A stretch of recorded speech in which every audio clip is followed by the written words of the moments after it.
And happening right now in the WRAL Live Center, Governor Josh Stein is in Mebane this afternoon to survey flood damage from Tropical Storm Chantal, seeing all of the damage from the flooding firsthand.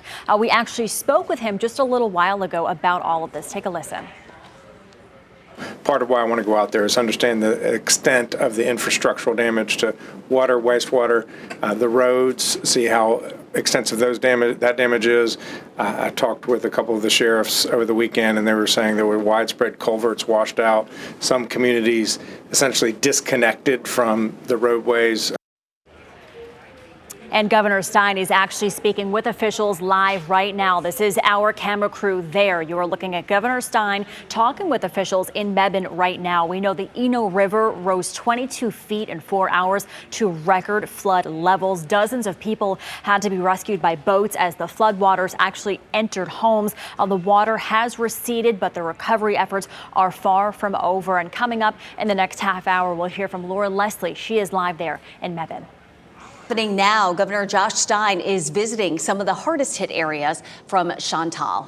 Yeah, he's touring Lake Michael Park in Mebane to survey the flood aftermath. And that's where we find WRAL's Laura Leslie. Laura, we just heard from the governor. What did he say?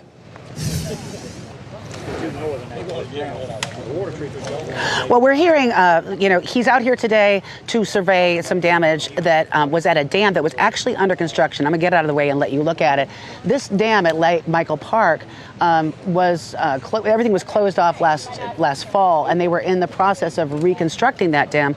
And they decided to add an additional dam on top of that, an extra 10 feet. And that extra 10 feet that they added saved 9 houses that were downstream from here, a little neighborhood. Those families were evacuated for the last couple of nights, but they're going to reassess today. Governor Stein today reiterating the importance of federal funding and state cooperation. Well, I'm concerned that the General Assembly has not yet passed a budget. We're working off of last year's budget. We need a new budget that will make sure that our state emergency management is well funded.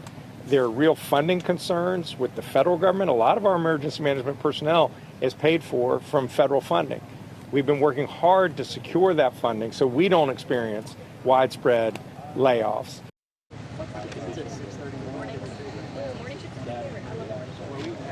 Now, we know that the governor said today that the state has not declared a state of emergency because this disaster is limited to 4 or 5 counties. 4 of those counties have already declared their own county states of emergency. But he said the state has been actively involved since the problems began on Sunday night. They've been sending in resources, and other counties around have been helping folks out here as well. Laura Leslie, WRAL News, live in Mebane.